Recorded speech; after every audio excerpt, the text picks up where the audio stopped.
what will create your personality in the society.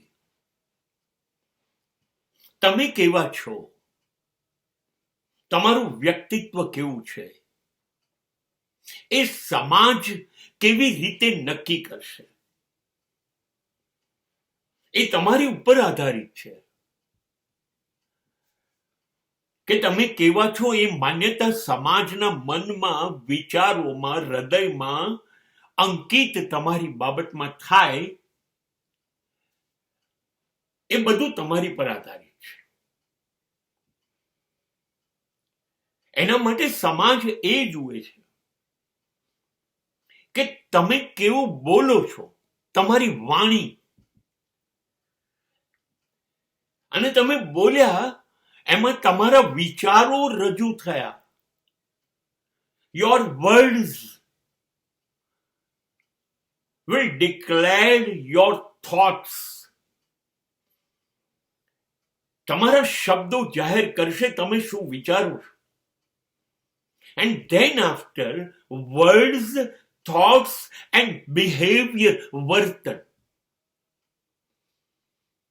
તમે જે બોલ્યા હતા, તમે જે વિચાર્યું હતું એવું વર્તન કરો છો કે નહીં.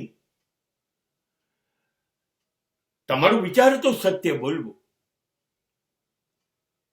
અને તમે શબ્દ આપ્યા કે સત્ય બોલો, અને તમે જીવનભર સત્ય બોલો છો, એ તમારું વર્તન છે. અને ત્યારે સાબિત થાય છે કે તમારું વ્યક્તિત્વ શ્રેષ્ઠ છે, તમે સાચા બોલા માણસ છો. અને આવું જ બધું ગાંધી બાબતમાં, બુદ્ધ બાબતમાં, મહાવીર બાબતમાં બન્યું હતું. એ લોકોએ કીધું સત્ય, અહિંસા, એ પાવી બતાવ્યું. ક્રાઇસ્ટે કહ્યું કે હું પ્રેમ રૂપ પરમાત્માનો પુત્ર છું, હું જ પ્રેમ છું, પરમાત્મા જ પ્રેમ છે. તો એમણે શબ્દો નહોતા આપ્યા, કરી બતાવ્યું કે મને મારી નાખો, વાંધો નથી, પણ હું તમને નફરત નહીં કરું. તો તમારું વ્યક્તિત્વ કેવું છે એ સમાજ નક્કી કરશે.